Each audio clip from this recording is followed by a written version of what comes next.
Bismillahirrahmanirrahim.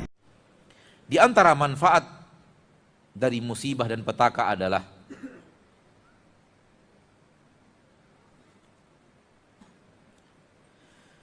Anda menghargai nikmat yang dia adalah lawan daripada musibah itu.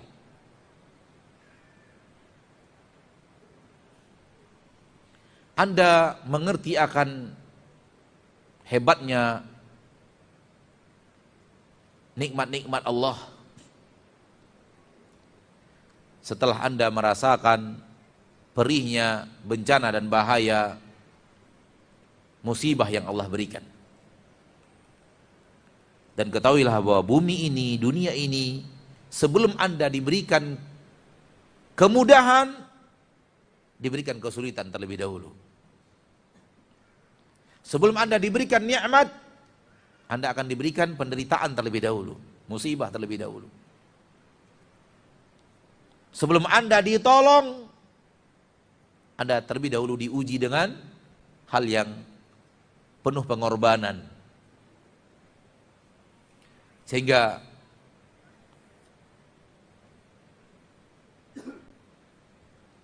para sahabat yang benar-benar sabar, super sabar dari manusia-manusia yang pernah hidup di permukaan bumi, diuji oleh hal yang berat.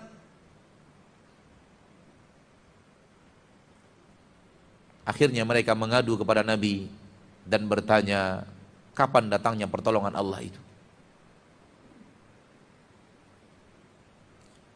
Nabi suatu hari sedang berteduh di bawah bayang-bayang Ka'bah, didatangi oleh sahabat Nabi SAW, Khabbab ibnul Arat. Lalu Khabbab ibnul Arat menceritakan penderitaan yang ia alami dan penderitaan yang dialami oleh para sahabat Nabi lainnya, dan bertanya kepada Nabi, kapan datangnya pertolongan Allah? Nabi sudah janjikan kepada mereka pertolongan Allah itu. Dan mereka tidak ragu, kapan datang, mereka tidak ragu bahwa pertolongan itu pasti akan tiba. Mereka tidak akan ragu. Mereka tidak ragu. Agama yang mereka yakini, agama benar yang mereka anut, mereka tinggalkan agama Quraisy, akan dijayakan oleh Allah, akan dimenangkan oleh Allah, bahkan akan menguasai dunia, mengalahkan Persia dan Romawi. Mereka tidak ragu sedikit pun. Namun pertanyaan mereka, kapan datangnya? Sampai saat ini kami masih menderita, sampai saat ini kami masih ditempa oleh musibah-musibah besar. Kata Nabi SAW, sungguh umat-umat sebelum kalian, mereka disuruh untuk meninggalkan agamanya, namun mereka tidak mau dan menolaknya, sehingga akhirnya kepalanya digergaji sehingga terpecah dua dan disisir daging-dagingnya sehingga terpisah dari tulang. Namun itu tidak membuat mereka meninggalkan agamanya. Itu orang-orang sebelum kalian, kata Nabi. Di antara mereka ada orang yang di kepalanya digergaji, ada orang yang dagingnya disisir sehingga terpisah dari tulang. Tapi mereka bertahan di atas agamanya. Walau besarnya penderitaan yang mereka hadapi, besarnya pengorbanan yang harus mereka lakukan, kalian belum separah itu diberikan oleh Allah Tabaraka wa Ta'ala. Walakinnakum qaumun tasta'jilun. Kalian adalah kaum yang minta-minta segera datangnya pertolongan Allah. Pertolongan itu pasti akan tiba. Jangan tanyakan kapan datangnya, kata Nabi.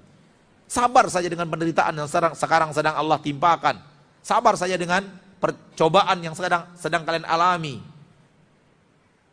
Allah pasti akan berikan pertolongan. Jangan ditanya-tanya kapan datangnya. Kalian terlalu tergesa-gesa. Walakinnakum qaumun tasta'jilun. Padahal sudah demikian hebatnya pengorbanan para sahabat.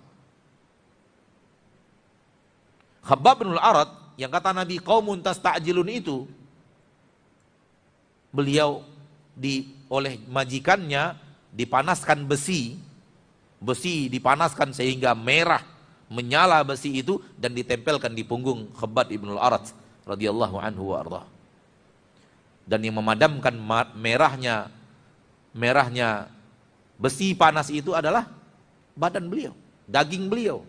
Cairan-cairan yang keluar dari badan beliau yang menempel di besi panas itu yang memadamkan merahnya api. Merahnya besi. Itu yang minta kepada Nabi, itu yang datang kepada Nabi dan bertanya, "Mata nasrullah?" Kapan datangnya pertolongan Allah? Tetap saja Nabi katakan, "Kalian terlalu tergesa-gesa." Subhanallah.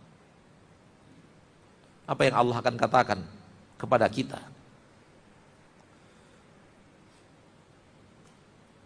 Dan kenapa para sahabat menjadi orang-orang mulia? Karena terlalu hebat bencana yang harus mereka lewati. Namun karena Allah melihat iman kita lemah, Allah tidak berikan kepada kita bencana sebesar bencana itu. Karena kalau diberikan kepada kita bencana sebesar bencana itu, mungkin kita tidak akan sanggup mengucapkan asyhadu an la ilaha illallah wa asyhadu anna Muhammadan Rasulullah. Saudaraku, saudariku, Anda terkadang menghayal andai hidup bersama Nabi. Mungkin ada di antara Anda menghayal enaknya hidup bersama Nabi, bisa langsung bertanya agama kepada Nabi. Jangan pernah menghayal itu. Pertama, itu mubazir, itu mustahil. Yang kedua, kalau Anda hidup di zaman Nabi, imanmu yang sekarang tak cukup untuk menghadapi bencana di zaman itu. Anda sekarang dikatakan sama orang aliran sesat saja Anda udah kayak gimana gitu. Anda dikatakan orang saja ini itu saja membuat Anda sudah kelimpungan. Pengorbanan kita untuk mempertahankan agama kita di zaman kita sekarang ini sangatlah minim. Sangat kecil dan tak besar. Itu pun banyak manusia yang tak mampu. Akhirnya karena dorongan keluarga harus cukur jenggot, padahal tahu cukur jenggot itu hukumnya haram. Akhirnya karena dorongan keluarga tetap bertahan di atas transaksi riba, padahal sudah tahu itulah dosa yang dilaknat oleh Allah, dan yang lainnya. Maka jangan pernah berandai-andai hidup bersama Nabi Muhammad sallallahu alaihi wasallam ketika beliau hidup. Iman Anda tak cukup untuk berhadapan dengan penderitaan di zaman itu. Iman Anda tidak akan cukup untuk menjadi seorang yang mukmin, yang tegar di atas imannya. Oleh karena itu, Anda Allah hidupkan di negeri, di zaman yang cobaan imannya sedikit, kecil, tak besar dibandingkan cobaan keimanan di zaman Rasulullah SAW dan para sahabat. Bersyukurlah Anda dihidupkan di zaman di negeri yang tidak terlalu banyak pengorbanannya, sehingga Anda masih mampu untuk mempertahankan keimanan itu. Karena cobaannya tidak terlalu besar.